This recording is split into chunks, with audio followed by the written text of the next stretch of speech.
All right, here we go. The Konami logo. Yeah, we're playing Super Castlevania on the SNES on the Super Nintendo. Why? Why are we playing Castlevania? Why are we playing SNES? So yeah, Castlevania is a game that I've been kind of interested in. Recently, I've heard a lot of interesting things from some of the creators that I've been following about Symphony of the Night, and I wanted to start kind of back with the lore, well, as much as the game has lore in the old days, but I wanted to see kind of where the franchise was coming from, where the game's roots lie. So. And also, I needed a break. I've been playing Breath of Fire, the original Breath of Fire on the SNES, and it's kind of put me into this, introspective kind of why have I ever played a video game in my life, because it is so... it's a JRPG, and I haven't played a JRPG in a long time. And, if I'm being completely honest, it's fun. It's good. I'm getting to the good part, I think. Anyway, here we are. Super Castlevania. Alright, yeah, I had no clue what the controls were. I dove into this completely blind. So, yeah, this first 10 minutes or so of a 15-minute video is painful. It's just, alright, this is a button. I press it, and, okay, so I walk this way. Okay, I can go that way. I'm collecting hearts, and I'm gonna be honest, I still... no clue. I got, past the first stage. I did get that far. Well, I don't know exactly how this game is broken up, but it was, a new save or checkpoint area. I really like this touch about, the growing vines in the background. I can see why people like these games. They're very, for what they are, they're very solid. There's something extremely consistent in the way it controls, the way it looks, the way it sounds. It's a very, thematically, it's consistent, and it's full, it's robust, it's all there, and you just sort of intuitively understand certain things about it. I've never played this before, and yet I just, I started playing around, and it was like, oh, I can hit these candles, and I get hearts. I don't know what they do, but, I'm enough of a gamer to know that I want to collect the hearts. I want to collect the stuff that I see. Of course, it would be really funny if there was a really punishing mechanic later on where it was like, you collected all these hearts and that means you die, which obviously that's not going to happen, but it would be funny if that was the case. So yeah, meandering through the level here. It was interesting because it was like I was just starting to feel, comfortable, okay, this is fine, this is all good, and then the difficulty spike occurred right at the end of this, this area here. Yeah, which makes sense. Move into the next area. And, and once again, I'm just completely lost. It's like, okay, alright, can't jump over that. Okay. So, yeah, we'll just kind of... yeah, and I did not realize, I'm like, okay, I hit it and it doesn't disappear, and so we keep moving. But what's awesome about this game, why its mechanics are sound, is that with enough experimentation and enough, trial and error, I did get there. I did figure it out, what I was supposed to do in this stage. And it's going to be that kind of process, which was I've needed this break from playing so much, RPG kind of games. Zelda was great because it was a balance of those two dynamics, but this is just, it's like, it's a whole different part of the brain. It's like I just kind of zoned out and got to a point where I was in a rhythm. And not like, Mario. Mario is probably the only other platforming that I really have immediate experience with. And in recent years, I've only played the Mario games because of my kids. And, with a lot of practice, I did improve, but I'm not a platform gamer. I think when I was younger, I had good gaming instincts, but it's definitely a lot of rebuilding. But this was nice too, because it's like there's obviously complexity that's gone into how this all functions, and how how these enemies are going to work, against you, and how you have to overcome them. Yeah, I still haven't figured this out at this point. Man, it's crazy how long it took me to grasp that simple mechanic. But that's what I expected.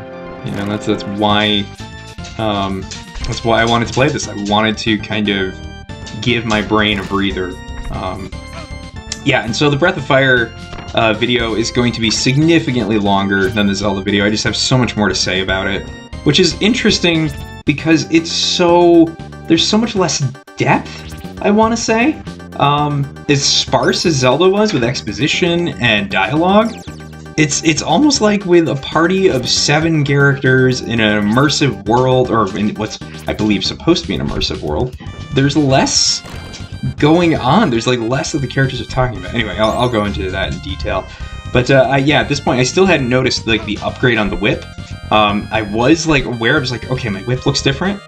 My weapon looks different, and I'm doing less damage, and it's much more, not much more, but it is more challenging.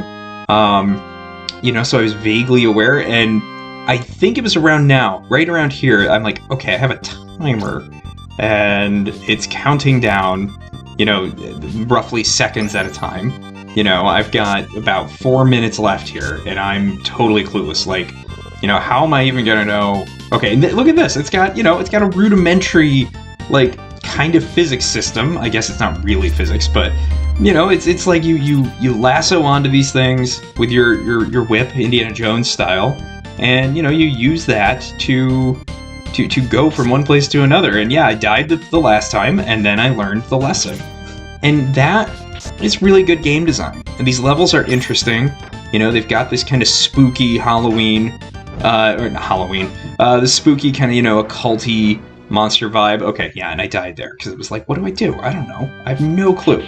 So, yeah, we respawn, and I'm seeing now, okay, I got power-ups here. Gather these power-ups. I'm gonna need them.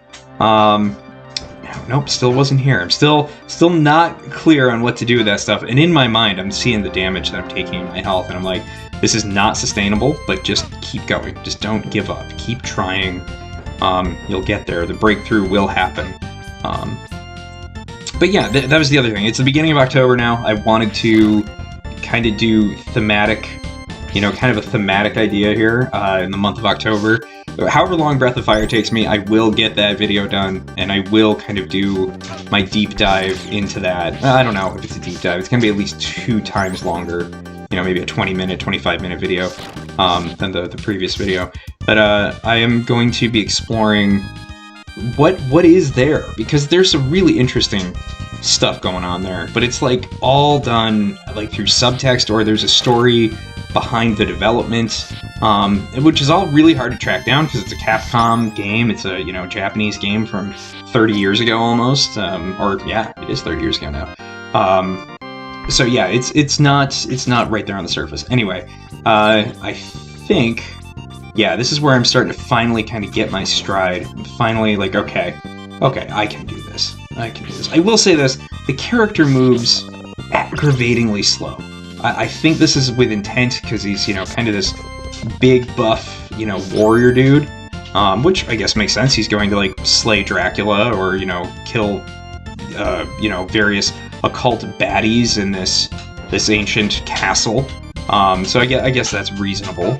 But yeah, you can see I'm trying to understand how these mechanics are supposed to work in order to get past this, and I die again. But what was interesting here is it's I know there's something. I know that there's a trick. I know there's yeah, and I don't know what compelled me. I think what was I'd gotten sick of it. I was like, I'm just gonna wail on this because I don't know what else to do. And sure enough, it's so I am supposed to destroy those. It takes multiple hits.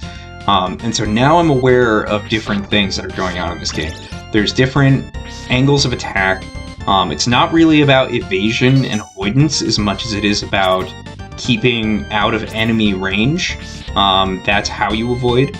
Unless there's speed buffs or some sort of light RPG system that comes in later. What I've heard about later Castlevania games certainly is that they do have kind of light RPG elements, but I don't think that's in store here. Oh yeah, something happened. My controller locked on me, and I'm sitting here playing around with it. I had to unplug it, plug it back in.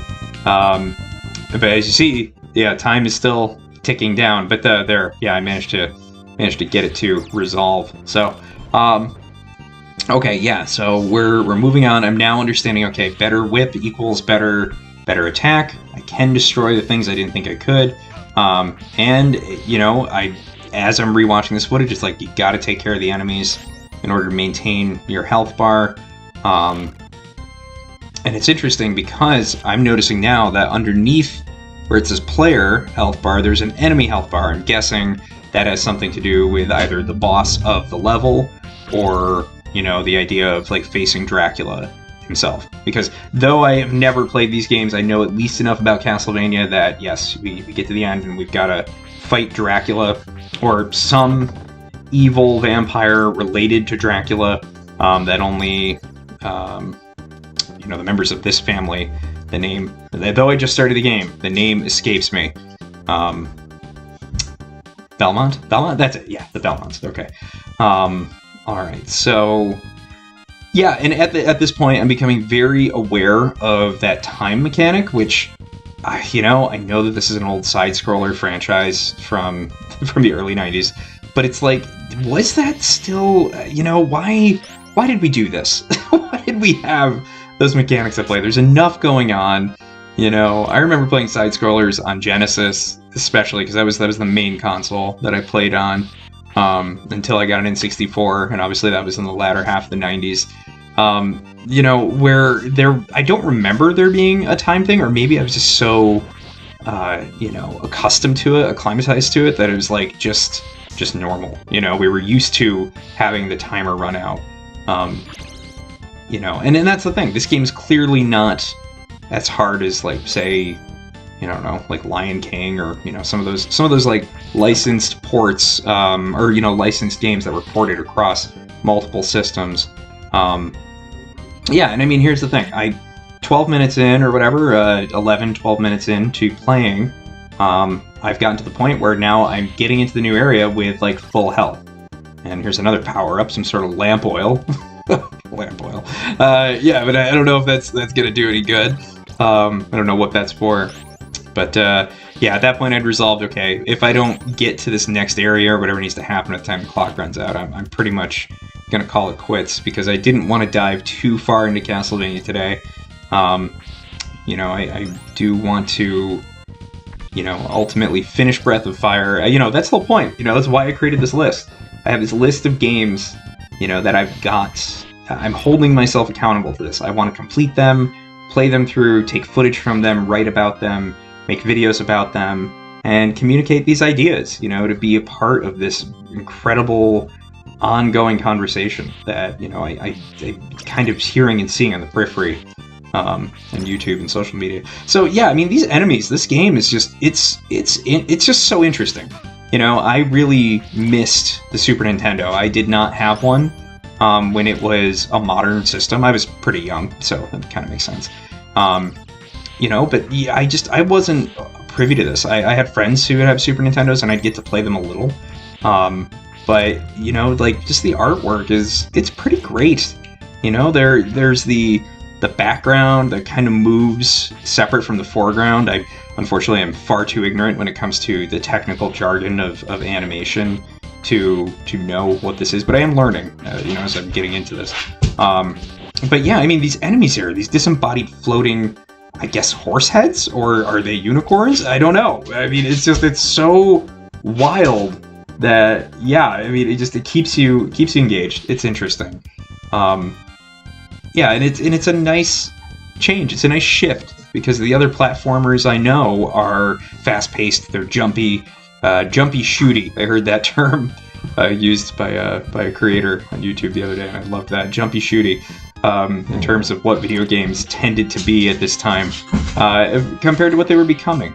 And so, yeah, another thing I want to address in this Let's Play, I will be playing games that are not Super Nintendo games. I intend to play Resident Evil 1 on the original PlayStation by the end of the month and have a video about that. I have played the remake, the 2014 remake, but other than a couple times playing the first game at a friend's house. I never did play the first one, which is crazy because I loved Resident Evil 2.